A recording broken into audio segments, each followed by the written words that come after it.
네, 이번 시간에는 직무윤리 문제 풀어보도록 하겠습니다. 직무윤리는 다른 과목에 비해서 좀 쉬운 편이죠. 그렇지만은 법규가 많이 들어있기 때문에 암기할 부분이 되게 많습니다. 그래서 단순하게 윤리라고 해서 그냥 너무 쉽게 생각하지 마시고 법규 쪽과 관련된 부분이 많기 때문에 좀 암기할 부분 잘 암기하시면은 그래도 잘 좋은 성적을 얻을 수 있겠지만은 너무 방심하시면은 또 의외로 직무윤리에서 많이 틀릴 수도 있습니다. 제가 그 문제 풀면서 중요하다고 한 부분, 그런 부분들은 여러분들이 잘 체크해서 암기하셨으면 좋겠습니다. 1번 보도록 하겠습니다. 최근 금융투자업 종사자의 직무윤리 중요성이 강조되고 있다. 그 이유에 대한 설명으로 잘못된 것은 직무윤리가 중요한 이유 종종 시험에 나오는데 내용은 좀 쉽습니다.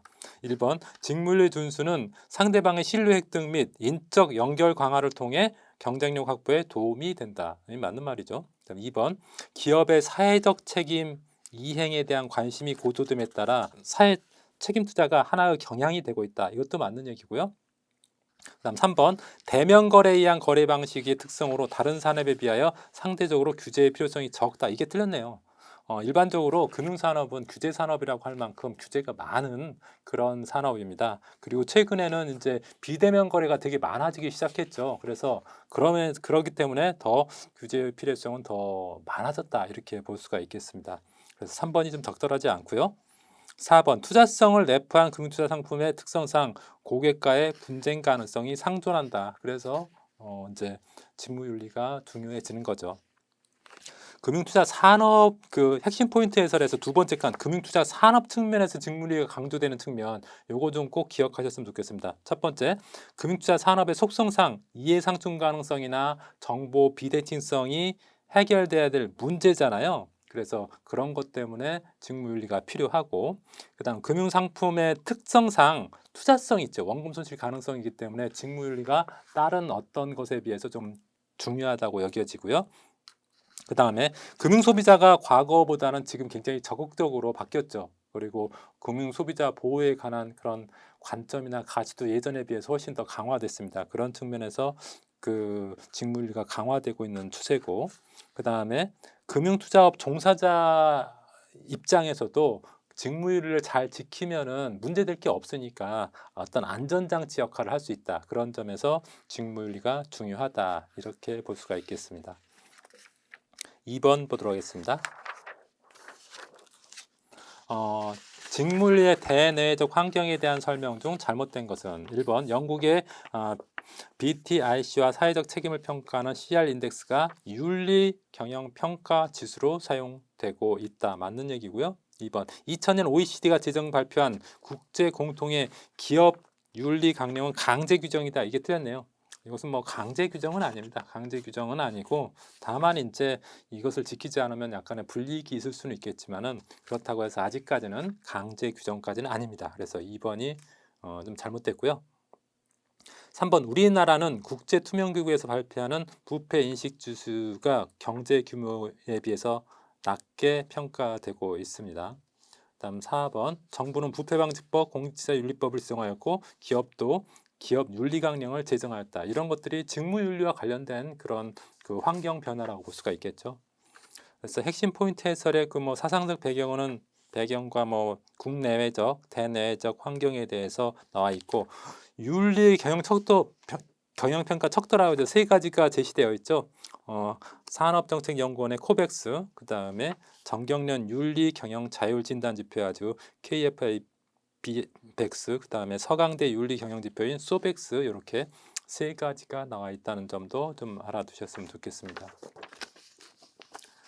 그 다음에 3번 보도록 하겠습니다. 다음 중 직무윤리의 적용 대상에 대한 설명으로 잘못된 것은 1번 투자 권유 대행인도 직무윤리의 대상이 된다. 그렇습니다. 투자와 관련된 업무를 하는 사람들은 다 직무윤리의 대상이 됩니다. 다음 2번 투자 관련 직무에 종사한 자이면 회사의 위임계약, 관계 유무와 관계없이 직무윤리를 준수해야 됩니다. 그러니까 위임계약이 있든 없든 그 투자 관련 업무에 종사하고 있으면 직무윤리 준수해야 되고요. 3번 투자 관련 직무에 종사하는 자이면 무보수로 일하는 자도 직무윤리를 지켜야 된다. 보수 유무와 상관없이 투자 관련된 업무를 하고 있으면은 반드시 직무윤리를 지켜야 합니다. 3번도 맞고요. 4번 아무 계약 관계가 없는 잠재적 고객까지 직무윤리를 준수해야 하는 것은 아니다. 아닙니다. 직무윤리는 현실적인 고객뿐만 아니라 잠재 고객에 대해서도 반드시 준수를 해야 됩니다. 그래서 4번이 적절하지 않습니다. 핵심 포인트 해설 그 직무윤리 적용 대상 그리고 적용 범위에 보면은 위임, 고용, 보수, 유무와 관계없이 적용된다. 그러니까 위임이 없더라도 또는 고용하지 않더라도 보수가 없더라도 투자 관련된 업무라면은 반드시 직무윤리가 적용된다. 그리고 잠재적 고객에 대해서도 직무윤리가 적용된다는 점 좀 기억하셨으면 좋겠습니다. 4번 보도록 하겠습니다. 직무윤리의 기본 원칙에 대한 설명으로 가장 거리가 먼 것은 1번 투자 직무 수행에 있어서 가장 기본적인 덕목이죠. 그 다음에 2번 신의성실 원칙은 윤리적 의무이자 법적 의무입니다. 맞고요. 3번 금융소비자보호법은 금융소비자보호 대상이 되는 상품을 금융투자상품으로 정의하고 있다. 이게 틀렸네요. 금융소비자보호법은요. 금융투자상품이라고 정의한 게 아니라 금융상품으로 적용했습니다. 그래서 예전보다 범위를 더 넓혔죠. 금융투자상품은 그냥 투자성 상품만 해당되겠지만은 금융상품이라고 하면은 그 투자성 상품뿐만 아니라 예금성 상품, 대출성 상품, 보장성 상품 이렇게 범위가 확대되는 거기 때문에 그 과거 자본시장법에서 정했던 그런 금융투자 상품으로 한정된 것에서 금융소비자보호법이 제정되면서 그 투자성 상품, 자본시장법에서 있었던 투자성 상품뿐만 아니라 대출성 상품, 예금성 상품, 보장성 상품까지 금융소비자 보호의 대상이 되는 상품으로 확대되었습니다. 그래서 3번이 좀 적절하지 않고요. 4번 금융투자업 종사자는 금융회사나 주주의 이익보다 금융소비자의 이익을 우선적으로 보호해야 된다. 그렇죠. 이게 이제 고객 우선의 원칙에 해당되는 거죠. 그래서 그 핵심 포인트 해설에 나왔다시피 직무윤리의 기본 원칙은 고객 우선의 원칙, 그 다음 신의 성실의 원칙입니다. 이 두 가지가 핵심 원칙이고요. 이 두 가지 원칙에 근거해서 이제 법적으로 제도화된 게 이해상충 방지 의무, 그 다음에 그 금융소비자 보호 의무 이런 것들이 해당되겠죠. 5번 보도록 하겠습니다. 금융투자업자의 직무윤리 중 이해상충 방지 의무와 가장 관계가 적은 것은 이해상충 방지 의무와 관련돼서는요 시험에 굉장히 잘 나옵니다. 이해상충이란 말이 뭐겠습니까? 서로 예를 들어서 이해가 상충하는 거니까 예를 들어서 고객한테는 손해가 되고 우리 금융기관한테는 금융회사한테는 이익이 되는 이런 게 이해상충 문제죠. 서로 고객은 손해, 금융이 이익. 어떤 경우가 그럴까요? 예를 들어서 증권사에서 주식 거래를 하는데 주식 거래를 자주 하게 되면은 수수료는 많으니까 증권사한테는 이익. 그 다음에 고객은 수수료를 부담해야 되니까 계속 매매를 많이 하면 많이 할수록 더 손해. 그래서 그런 과당 매매, 그런 것을 과당 매매라고 하거든요. 매매를 아주 굉장히 과도하게 하는 것을 과당 매매라고 하는데 과당 매매 같은 것이 대표적인 이해상충 문제라고 볼 수가 있어요. 그래서 그런 이해상충 문제에 대해서 금융회사는 방지 의무가 있다고. 이해상충을 방지할 의무가 있습니다. 그런데 그거에 대한 설명 중 이제 관계가 적은 겁니다. 1번 금융투자업자는 정당한 사유 없이 투자자의 이익을 해하면서 자기가 이익을 얻거나 제3자가 이익을 얻도록 해서는 안 된다. 이게 고객 우선의 원칙상 당연한 얘기죠. 그래서 1번은 맞고요. 2번 과당 매매가 대표적인 이해상충 사례의 하나로 볼 수 있다. 조금 전에 말씀드렸던 거고요. 3번 금융투자업자는 이해상충 발생 가능성을 감소시키기 위하여 정보 교류를 허용해야 된다가 아니라 금지해야 되죠. 그 이해상충 방지 의무와 관련된 내용 중에서 대표적인 것이 정보 교류 차단 의무예요. 정보 교류 차단 의무라고. 차단 의무. 이것을 보통 차이니스 월이라고 하죠. 보통 차이니스 월이라고 하죠. 그래서 차이니스 월을 구축하도록, 다시 말하면 정보를 차단 구축 의무가 있는데 여기는 허용한다고 했으니까 정보 교류는 차단해야 되거든요. 그래야지 고객의 정보가 조금 더 보호가 될 수가 있겠고 미공개 정보 같은 것이 보호될 수가 있겠죠. 그다음 4번 금융투자업자 자신이 발행하거나 관련되어 있는 대상에 대한 조사 분석 자료의 공표와 제공을 원천적으로 금지하고 있다. 자신이 발행한 자료에 대해서 자신이 보고서를 내면 그것을 좋은 점만 보고해 쓰고 나쁜 점은 안 쓸 거 아닙니까? 그래서 자신이 발행한 그런 증권이나 이런 거에 대한 자료에 대해서 조사 분석 자료 공표나 제공하는 것은 금지하고 있습니다. 4번도 맞고. 그래서 틀린 것은 3번이 되겠네요. 그 핵심 포인트 해설에 이해상충 방지 시스템 구축 의무 세 번째 칸에 나와 있는 거 아주 중요합니다. 별표 쳐놓고 좀 보시기 바랍니다. 금융투자업자는 인가 등록 시부터 이해상충 방지 체계를 구축을 의무화하고 있습니다. 그러니까 반드시 그 인가 등록 제일 처음에 금융투자업 시작할 때부터 이해상충 방지 체계를 구축해야 된다. 의무사항이다. 이런 것을 규정하고 있고요. 그 다음에 이해상충 발생 가능성 파악 관리 의무, 이해상충 발생 가능성이 있는 것을 파악하고 관리할 의무를 자본시장법에서 규정하고 있고요. 그 다음에 이해상충 발생 가능성 고지 및 저가무 거래 의무, 이게 무슨 소리냐면은 이해상충 발생 가능성이 있다고 판단되면은 그 사항을 고객한테 알려야 되고요. 저가무 거래 의무라는 것은 뭐냐면은 그 이해상충이 없는 수준까지 낮추어서 거래하라는 겁니다. 낮추어서 저감시켜서 거래하라는 거. 그래서 저가무 거래 의무가 있고 고지 및 저가무 거래 의무가 있고, 그 다음에 이해상충 발생 가능성 회피 의무란 건 뭐냐면은 그렇게 저감시킬 수 없다. 이해상충 부분을 낮출 수 없다고 하면은 그 거래를 하지 마라. 그래서 그것을 회피 의무라고 합니다. 그래서 이해상충 발생 가능성 회피 의무도 규정하고 있고요. 정보교류 차단, 조금 전에 말씀드렸죠. 정보교류는 허용하는 게 아니라 차단 의무를 규정하고 있고요.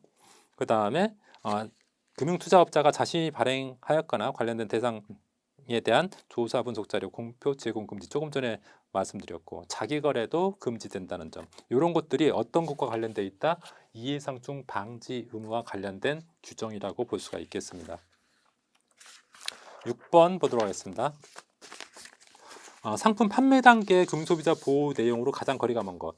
금융소비자 보호를 4단계로 하고 있죠. 4단계. 과거에는 2단계였는데 4단계로 세분화됐습니다. 첫 번째는 상품 개발 단계 금융소비자 보호, 그다음에 두 번째 상품 판매 이전 단계 금융소비자 보호, 세 번째 상품 판매 단계 금융소비자 보호, 네 번째 상품 판매 이후 단계 금융소비자 보호. 그래서 거기 그 단계별로 그 내용이 어떤 것이 있는지 여러분들이 꼭 기억하셔야 됩니다. 그 핵심 포인트 해설에 제가 정리해놨는데 종종 이제 이렇게 시험에 나옵니다. 이렇게 6번 문제와 같이 다음 중 상품 판매 단계 금소비자 보호의 내용으로 가장 거리가 먼 거, 그래가지고 뭐 다른 단계에 있는 내용을 하나 집어넣는 거죠.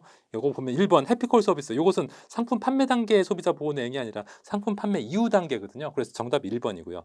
2번, 3번, 4번 적합성 원칙, 불공정 영업행위 금지, 계약서류 제공 의무, 이것은 상품 판매 단계 금융소비자 보호 내용이라고 볼 수가 있겠습니다. 그래서 핵심 포인트에 나와 있는 각 단계별 소비자 보호의 내용, 여러분들이 다른 단계하고 구분해서 기억하셨으면 좋겠습니다. 7번 보도록 하겠습니다. 금융투자업자의 정보 교류 차단, 차이니스월, 조금 전에 말씀드렸던 차이니스월 의무에 대한 설명으로 가장 거리가 먼 것.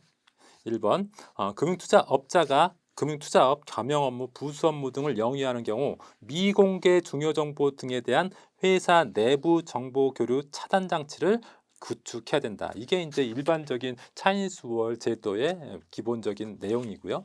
2번, 금융투자업자는 계열회사를 포함한 제3자에게 정보를 제공하는 경우에도 내부 통제 기준을 마련하여 이해 상충이 발생되는 정보를 차단해야 된다. 그러니까 내부 정보, 내부의 정보교류 차단뿐만 아니라 제3자에게 가거나 계열회사나 제3자에게 가는 그런 정보도 차단해야 된다는 거죠. 그래서 2번도 맞고요.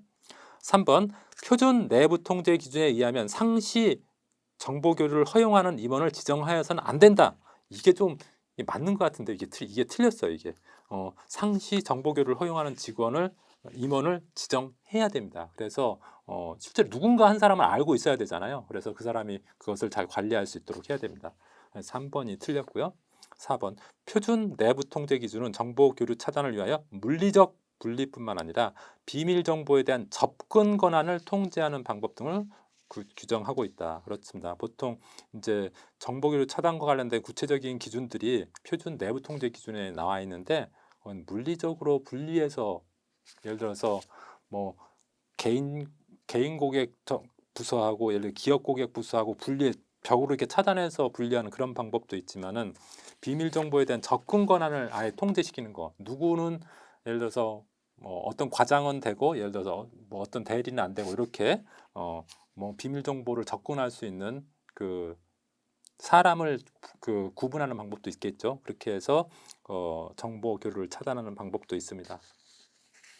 핵심 포인트 해설에 정보 교류 차단 의무에 대해서 좀 제가 정리를 해놨는데 이 부분도 뭐 내용이 어려운 건 아니니까 좀 상식적인 내용이거든요. 그러니까 여러분도 한번 읽어보시기 바랍니다.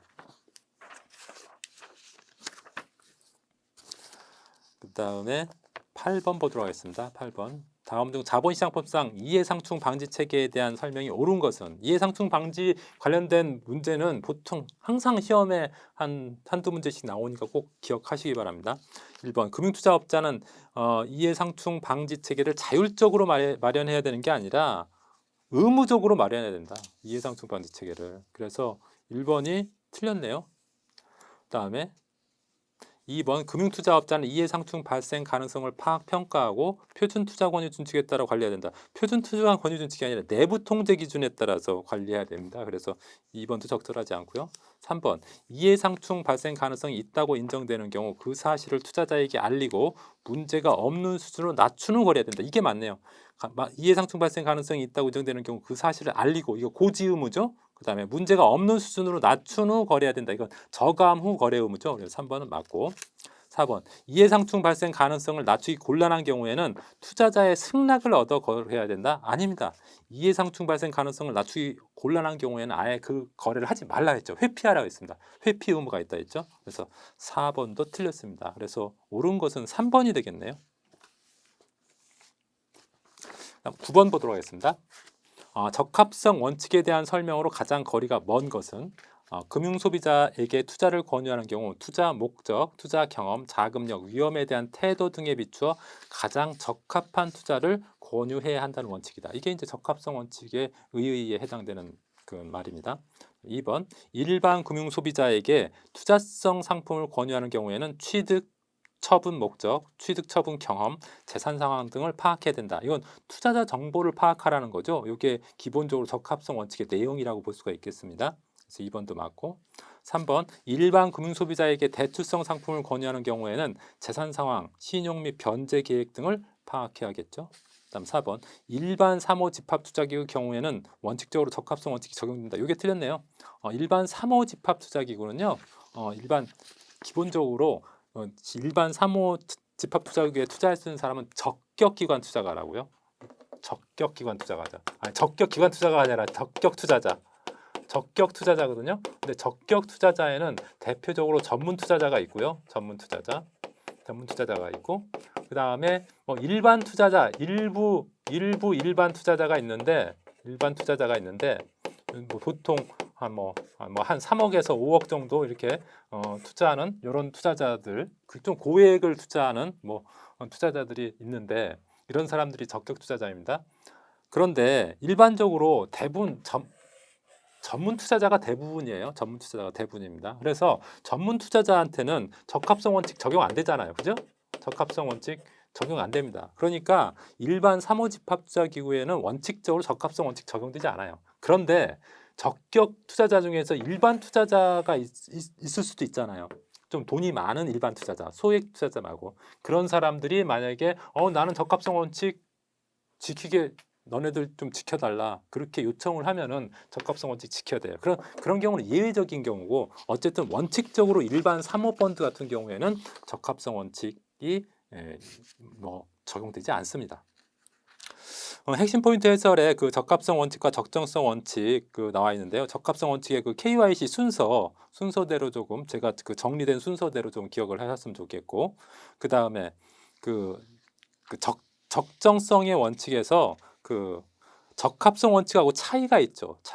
적정성 원칙, 적합성 원칙 말이 비슷하잖아요. 어떤 차이가 있을까요? 적합성 원칙은 어떤 금융 소비자한테 투자 권유를 할 때, 계약 처리를 권유할 때 적용되는 원칙인데 반해서 적정성의 원칙은 투자 권유를 하지 않을 때, 그러니까 계약 체결을 권유하지 않을 때 적용되는 원칙입니다. 다시 말하면 적정성의 원칙은 투자 권유 안 했는데 고객이 스스로 와가지고 저 파생상품 펀드 가입하고 싶은데요, 파생상품 가입하고 싶은데요, 이렇게 할 때 그게 적정한지 여부를 따져서 적정하면은 오케이, 적정하지 않으면은 고객님은 투자 파생상품 등이 위험하니까 이건 안 하는 게 좋겠습니다. 이렇게 얘기하는 것이 적정성의 원칙이죠. 그래서 적합성하고 적정성 원칙 구분하는 것도 좀 기억하셨으면 좋겠습니다. 10번 보도록 하겠습니다. 금융상품 판매업자의 설명 의무에 대한 기술로 가장 거리가 먼 것은 1번 금융상품 판매업자의 설명 의무 적용 대상은 원금 손실이 가능한 투자성 상품에 한한다. 이게 틀렸네요. 설명 의무의 적용 대상은요, 예금성, 대출성, 투자성, 보장성 상품 전부 다 적용됩니다. 그래서 1번이 틀렸고요. 2번 금융소비자에게 설명할 때에는 사용하는 정보, 상품 안내장, 약관, 광고, 홈페이지 등도 그 적정성을 갖추고 있는지 고려해야 합니다. 2번 맞고요. 3번 설명문을 위반하는 경우 해당 금융상품 계약으로부터 얻은 수입의 50%까지 과징금을 부과할 수 있다. 이게 과거 이제 자본시장법에서 규제할 때는 없었던 건데 금융소비자보호법이 시행되면서 이 과징금 제도가 생겼죠. 그래서 3번 맞습니다. 4번 설명 의무를 위반하는 경우 과징금과는 별도로 1억 원 이내의 과태료도 부과할 수 있습니다. 그러니까 과징금도 부과할 수 있고 과태료도 부과할 수 있다. 그래서 요 내용들도 최근에 달라진 내용들이니까 좀 기억하시기 바랍니다. 거기 설명 의무에 보면 설명 의무의 그 적용 범위, 투자성, 대출성, 예금성, 보장성 이렇게 다 모든 금융상품에 적용된다는 점, 그리고 과징금과 과태료가 동시 부과도 가능하다는 점도 기억하셨으면 좋겠습니다. 11번 보도록 하겠습니다. 금융투자회사의 표준 윤리 준칙에 의한 표시 의무에 대한 설명 중 잘못된 것은 1번 금융투자업자의 투자 권유 시 중요한 사실에 대하여 정확하게 표시하여야 된다. 이게 당연한 말이죠. 2번 중요한 사실은 투자 판단에 중요한 영향을 미친다고 생각되는 사실로 투자 대상에 관한 중요 정보뿐만 아니라 투자 수익에 영향을 주는 정보도 포함이 됩니다. 다음 3번 정확한 표시란 중요 사항이 빠짐없이 표시되고 그 내용이 충분 명료한 것을 의미하겠죠. 다음 4번 회사의 위법행위 여부가 불분명한 경우 사적 화해수단으로 손실을 보상하는 행위도 금지된다. 아닙니다. 이것은 예외적으로 허용됩니다. 일반적으로 손실보전 이런 거 금지가 원칙인데 회사의 위법행위가 불분명한 경우, 위법행위 했는지 안 했는지 여부가 불분명한 경우 사적 화해수단으로 손실을 보상하는 행위, 이런 것은 그 손실보전 금지 원칙에서 예외로서 허용되고요. 또 위법행위로 인해서 손해배상하는 경우 당연히 또 인정돼야 될 거고, 그리고 금감원회 같은 조정 절차한 기관에서 그 양 당사자가 조정안에 합의해 가지고 그 조정 결과에 따라서 그 뭐 손해배상을 하거나 손실 보상하는 경우, 이런 경우는 예외적으로 허용이 됩니다. 그래서 4번이 정답입니다. 거기 핵심 포인트 해설에 나와 있는 요약 정리도 여러분들이 한번 확인해 보시기 바랍니다. 12번 상품 판매 이후 단계의 금융소비자 보호에 대한 설명으로 가장 거리가 먼 것. 일반적으로 금융소비자 보호 4단계로 한다 했죠. 상품 개발 단계, 상품 판매 이전 단계, 상품 판매 단계, 상품 판매 이후 단계의 소비자 보호. 여기서 이제 4번째 상품 판매 이후 단계의 소비자 보호에 대한 설명으로 가장 거리가 먼 것. 이게 이제 질문인데요. 1번 금융소비자는 금융회사는 금융소비자로부터 자료 열람 받은 날로부터 10일 이내에 해당 자료를 열람할 수 있게 해야 된다. 이게 정확하게 표현하면 10일 이내라기보다는 8일 이내에 자료를 열람할 수 있게 해야 된다. 이렇게 해야지 맞습니다. 그래서 이게 1번이 좀 적절하지 않고요. 그다음 2번 금융상품 판매업자는 금융소비자의 위법계약 해지 요구일로부터 10일 이내에 수락 여부를 결정하여 금융소비자에게 통지해야 된다. 이것은 10일이 맞습니다. 이 날짜가 조금 헷갈릴 수 있으니까 잘 기억하시고요. 3번 조정 신청 사건에 대하여 소송 진행 중일 때 법원은 소송 중지자를 중지할 수 있다. 이게 소송 중지 제도, 이거 금융 소비자 보호법에 생겼습니다. 신설 제도로. 그래서 3번 맞고요. 4번 2천만 원 이하의 소액 분쟁 사건에 대하여 조정 절차가 개시된 경우 조사 대상 기관은 조정안 제시 전까지 소송을 제기할 수 없다. 이게 이제 그 조정 이탈 금지 제도죠. 그래서 이것도 맞습니다. 이것도 금융소비자 보호법이 시행되면서 이게 신설된 제도입니다. 그래서 정답은 1번이 되겠습니다.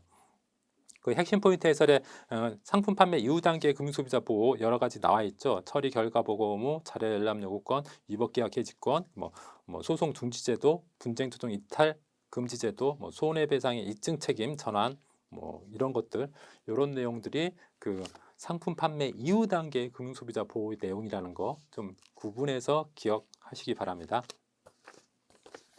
13번 보도록 하겠습니다. 청약 철회권을 행사할 수 있는 상품과 가장 거리가 먼 것. 1번 투자성 상품, 2번 예금성 상품, 3번 보장성 상품, 4번 금융상품 자문에 기한 계약. 청약 철회권을 행사할 수 있는 그 대상은요, 이런 투자성 상품, 대출성 상품, 보장성 상품, 그다음 이런 자문 계약입니다. 그리고 예금 계약은 예금성 상품 포함되지 않습니다. 그래서 2번이 정답이고요. 그 핵심 포인트 해설에 그 청약 철회권의 의 철회 기간 나왔는데, 철회 기간 한번 보시면 철회 기간이 투자성 상품은 체결일로부터 7일, 대출성 상품은 14일입니다. 그래서 좀 다르니까 좀 기억하시기 바라고요. 그 철회권의 대상도 대상 투자성 상품하고 대출성 상품 꼭 기억하시기 바랍니다. 투자성 상품에 주로 고난도 상품들 있죠. 고난도 금융투자 상품, 고난도 투자 1인 계약, 고난도 금전 신탁 계약, 그리고 신탁 계약. 보통 이제 그런데 신탁 계약 중에서 자본시장법상 금전 신탁은 제외된다는 점도 기억하시고요. 대출성 상품에는 자본시장법상 신용공여, 대출 말하는 거죠. 그래서 이런 부분이 청약 철회권의 대상이 된다. 그러니까 모든 금융상품의 청약 철회권이 대상이 되는 게 아니라 이런 청약 철회권의 대상이 되는 것은 이렇게 정해져 있습니다. 14번 보도록 하겠습니다. 투자 권유에 대한 설명 중 잘못된 것은 1번 금융투자업 종사자는 고객의 승낙 또는 부득이한 사유 없이 자신의 업무를 제3자에게 처리할 수 없다. 그렇죠. 당연한 얘기고요. 2번 투자 권유 대행인은 투자 권유 대행 업무를 제3자에게 재위탁할 수 없다. 이것도 당연한 얘기고요. 3번 금융투자업자가 투자자로부터 투자 권유 요청을 받지 아니하고 전화를 통해 증권을 투자 권유하는 행위는 금지된다. 이게 정답인데요. 이게 무슨 소리냐? 이게 초청하지 않은 투자 권유 금지. 다시 한번 불초청 투자 권유는 금지가 원칙이잖아요. 요 금지가 원칙이에요. 이게 원칙인데 초청하지 않은 투자 권유는 금지가 원칙이죠. 뭐 전화로 내가 뭐 물어보지도 않았는데 전화나 아니면 방문해서 금기관 찾아가지고 투자 권유하는 거, 이건 원칙적으로 금지돼요. 근데 예외가 두 가지가 있어요. 예외 두 가지. 증권을 투자 권유하는 경우 또는 장내 파생 상품을 투자 권유하는 경우에는 불초청 투자 권유 가능합니다. 이건 예외. 장외 파생 상품은 아니에요. 장외 파생 상품은 불초청 투자 권유 할 수 없습니다. 그렇지만 증권이나 장내 파생 상품 같은 경우에는 초청하지 않더라도 투자 권유 할 수 있다는 점 좀 기억하시기 바랍니다. 그래서 3번이 증권을 투자 권유하는 행위는 금지했다니까, 증권을 투자 권유 행위는 가능합니다. 투자 요청 받지 않더라도 전화를 통해서 증권, 장외 파생 상품은 안 되지만 증권이나 장내 파생 상품을 투자 권유하는 행위는 가능합니다. 그래서 3번이 잘못됐고요. 4번 투자 권유를 받은 투자자가 이를 거부하는 취지의 의사를 표시하였음에도 불구하고 투자 권유를 계속하는 행위는 금지입니다. 이게 재권유 금지죠. 재권유도 금지가 원칙인데 권유해주고 거부해가지고 다시 권유하는 거, 이거 금지가 원칙인데 예외가 두 가지 있죠. 이것도 예외. 첫 번째는 1개월 지나서 투자 권유하는 경우. 그러니까 한 번 권유했다가 거부해가지고 안 하다가 1개월 지나서 하는 것은 허용되고 있고요. 그리고 다른 금융 상품을 얘기했을 때, 예를 들어서 주식 투자를 권유했는데 그분이 뭐 상대방이 저는 손해 나는 거 싫어요 해가지고 거부했을 때, 주식이 아닌 예를 들어서 뭐 채권, 뭐 MMF 이렇게 주식과 전혀 다른 금융 상품을 권유하는 것은 재권유의 예외로서 허용됩니다. 그래서 여기서 정답은 3번이 되겠네요. 15번 보도록 하겠습니다. 금융투자업 종사자 본인에 대한 윤리의 내용과 가장 거리가 먼 것. 1번 회사와 임직원은 업무를 수행함에 있어 관련 법령 및 제규정을 이해하고 준수해야 된다. 이건 뭐 상식적으로도 그냥 공부 안 해도 알 수 있을 만한 내용이죠. 2번 회사와 임직원은 경영환경 변화에 유연하게 대응하기 위해 창의적 사고를 바탕으로 끊임없이 자기 혁신에 힘써야 된다. 이건 진짜 윤리 같은 문제죠. 다음 3번 임직원은 회사의 품위나 사회적 신뢰를 훼손할 수 있는 일체의 행위를 해서는 안 된다. 이게 뭐 품위 유지 의무죠. 다음 4번 회사와 임직원은 공정하고 자유로운 시장경제 질서를 존중하고 이를 유지하기 위해 노력해야 된다. 이 말 자체는 맞아요. 근데 정답은 4번인 게 이건 본인에 대한 윤리가 지금 문제인데 본인에 대한 윤리가 아니라 4번은 그 사회에 대한 윤리에 해당되는 거거든요. 그래서 4번이 틀렸습니다. 그래서 핵심 포인트 해설에 보면 본인에 대한 윤리, 뭐 법규 준수, 자기혁신, 품위 유지, 공정성과 독립성 유지, 사적 이익 추구 금지 이런 내용이 본인에 대한 윤리라는 거. 그 다음에 뭐 사회에 대한 윤리, 회사에 대한 윤리도 각각 그 내용들이 있는데 서로 회사에 대한 윤리, 사회에 대한 윤리, 본인에 대한 윤리 각각 구분하는 거 좀 여러분들이 구분할 줄 알았으면 좋겠습니다. 그거 그 교재에 그 요약된 부분에 다 정리되었으니까 꼭 확인하시기 바랍니다. 다음 16번 금융투자업 종사자의 회사에 대한 윤리의 내용과 가장 거리가 먼 것. 1번 회사 재산은 오로지 회사 이익을 위해서만 사용되어야 하고 회사 이익이 아닌 사적 용도로 이용하는 일체의 행위가 금지된다. 이건 뭐 상식적으로 당연한 얘기죠. 다음 2번 소속 업무 담당자가 타인에게 손해를 끼친 경우 경영진은 윤리적인 책임은 있으나 법적 책임은 없다. 이게 틀렸네요. 이게 그 소속 업무 담당자가 타인에게 손해를 끼친 경우 뭐 경영진은 윤리적인 책임도 있지만은 법적인 책임, 그 사용자 책임이라는 법적 책임도 있거든요. 그래서 2번이 틀렸습니다. 다음 3번 임직원의 대외 활동이 사전 승인을 받았더라도 그 활동으로 인하여 고객, 주주 및 회사 등과 이해상충이 확대되는 경우 그 대외 활동의 중단을 요구할 수 있습니다. 이게 맞는 얘기고 4번 특정한 정보가 비밀 정보인지 불명확한 경우 그 정보를 이용하기 전에 준법감시인의 사전 확인을 받아야 됩니다. 이것도 맞는 얘기입니다. 그래서 정답은 그 2번이 되겠고요. 그 핵심 포인트에서 회사에 대한 윤리 상호 존중해가지고 쭉그 7가지 나와 있는 거 있죠. 요 내용, 그러니까 회사에 대한 윤리, 본인에 대한 윤리, 그다음 사회에 대한 윤리 구분하는 문제가 나올 수 있으니까 여기에 있는 내용도 여러분들이 좀 기억하셨으면 좋겠습니다. 이 본인에 대한 윤리, 회사에 대한 윤리, 사회에 대한 윤리는요. 내용은 굉장히 진짜 상식적이에요. 그래서 문제가 어렵지는 않습니다. 17번 보도록 하겠습니다. 금융투자업 종사자의 회사 비밀정보 보호에 대한 설명 중 잘못된 것은 1번 미공개 정보는 비밀정보에 해당되지 않는다. 그럼 이게 잘못된 1번이 틀렸네요. 주로 미공개 정보가 비밀정보에 해당되죠. 그래서 1번이 좀 적절하지 않고요. 2번 비밀정보는 필요성이 인정되는 경우에 하나여 사전 승인 절차를 거쳐야 됩니다. 보통 뭐 예를 들어 준법감시인의 사전 승인 절차를 거치는 경우가 많습니다. 다음 3번 비밀 정보를 제공하는 자는 제공 과정 중 권한 없는 자에게 전달되지 않도록 성실한 주의 의무를 다해야 된다.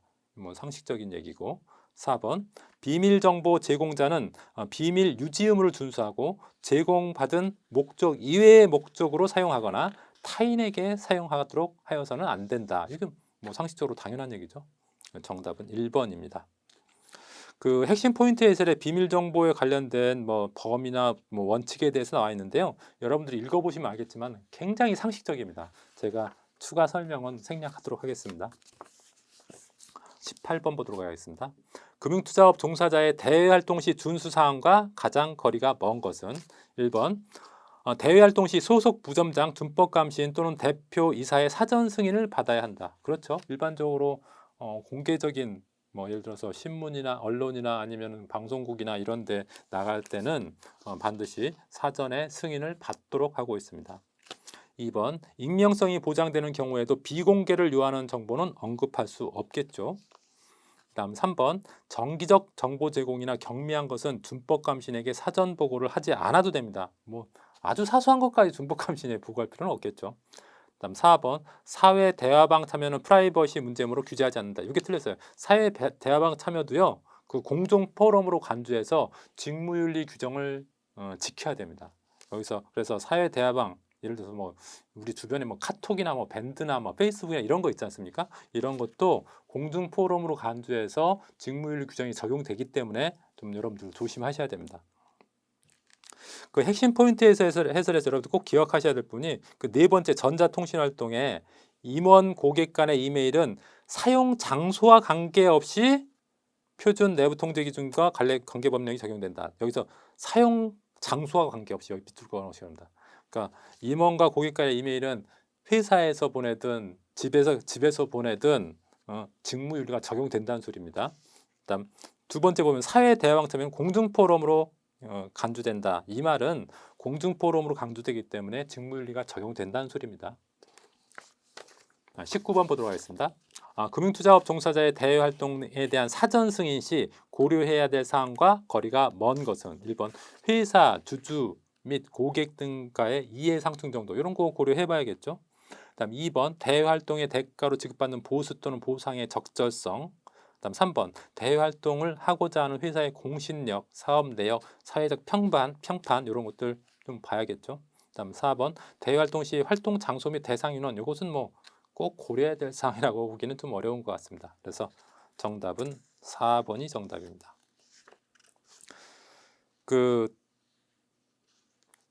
저기 핵심 포인트 해설에서 여러분들 조금 주의하실 내용 중에 하나가 대외 활동 범위에서요. 대외 활동 범위에서 동그라미 3번 회사가 운영하지 않는 온라인 커뮤니티, 소셜 네트워크 서비스, 웹사이트 등도 대외 활동 범위에 속한다는 거. 그러니까 그냥 오프라인 상의 외부뿐만 아니라 어떤 회사가 운영하지 않는 온라인이나 SNS, 웹사이트 등도 대외 활동 범주에 포함된다는 거 여러분들이 좀 기억하셨으면 좋겠습니다.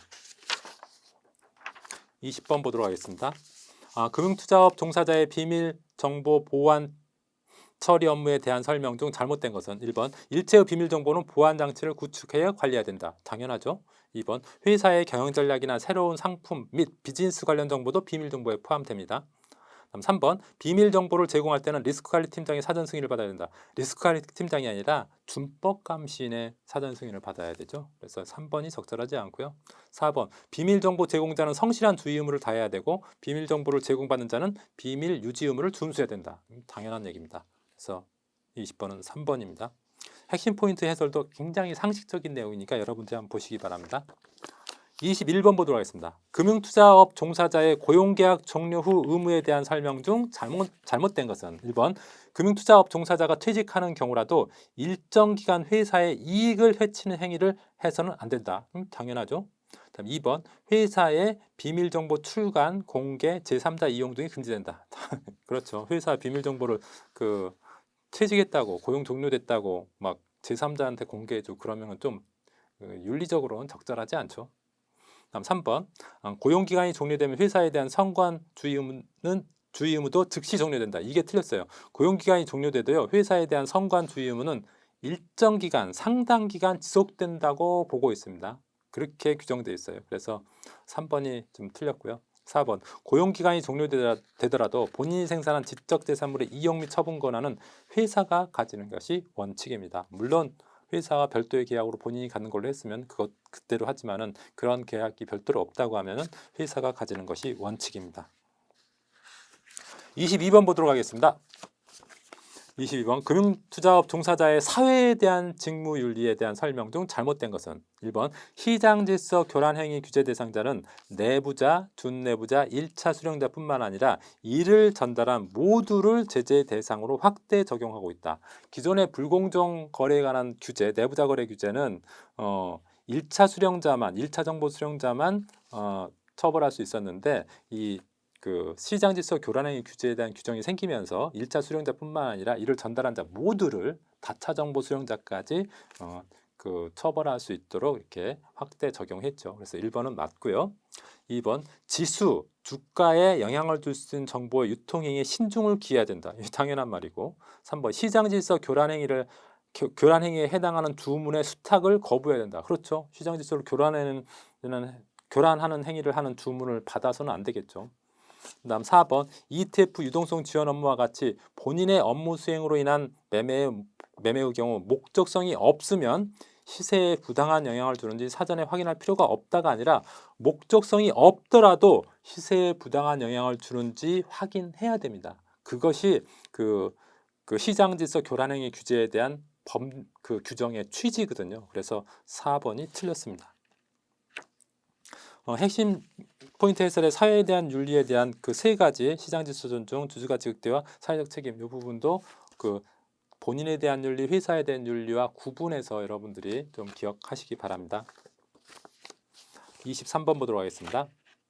다음 빈칸 안에 들어갈 말로 알맞은 것은 금융투자업자는 법령을 준수하고 자산을 건전하게 운영하며 이해상충 방지 등 투자자 보호를 위하여 금융투자업자의 임직원이 직무를 수행함에 있어서 준수해야 할 적절한 기준과 절차인 무엇을 정해야 된다? 내부 통제 기준이죠. 내부 통제 기준이 뭐 우리가 학교 다닐 때 교칙과 같은 거죠. 교칙과 같이 그 조직 내 그 조직원들이 지켜야 될 건데 금융기관에서는 내부 통제 기준이라고 표현을 합니다. 그래서 내부 통제 기준에 대해서 자본시장법도 반드시 내부 통제 기준을 마련하도록 그 의무화시키고 있고요. 이런 내부 통제 기준은 어디서 만드냐면은 이사회에서 합니다. 그 핵심 포인트 해설해 보시기 바랍니다. 내부 통제 기준 제정 개정 시는 이사회 결의를 하고 이사회 결의를 통해서 하게 되고요. 내부 통제 기준을 직접 실무적으로 수행하는 사람이 지키도록 하는 사람이 준법감시인이죠. 근데 준법감시인의 선임은 반드시 그 뭐 이사급 사내 이사나 업무 집행 책임자 중에서 선임해야 되고요. 임면을 이사회 의결로 하도록 하고 있죠. 이사회 의결. 그리고 금융감독원장에 보고하도록 하고 있고요. 해임할 경우에는 이사 3분의 2 이상의 찬성이 있어야지 해임할 수 있도록 굉장히 까다롭게 해놨죠. 다시 말하면 준법 감시의 위상을 굉장히 높여놓고 독립성을 보장해 주고 있습니다. 24번 보도록 하겠습니다. 금융투자업자의 영업전별 준법감시 제도에 대한 설명 중 잘못된 것은 1번 준법감시인은 독립성이 있기 때문에 준법감시 업무의 일부를 임직원에게 위임할 수 없다가 아니라 있습니다. 준법감시인 한 사람이 금융기관 전체 직원들, 지점에 있는 전체 직원을 통제할 수는 없지 않습니까? 그래서 각 지점별로 그 영업관리자라고 해서 준법감시 업무의 일부를 그들한테 위임할 수 있도록 하고 있습니다. 그래서 1번이 잘못됐고요. 2번 준법감시인은 영업관리자에게 업무 수행 결과에 따라 적절한 보상을 지급할 수 있습니다.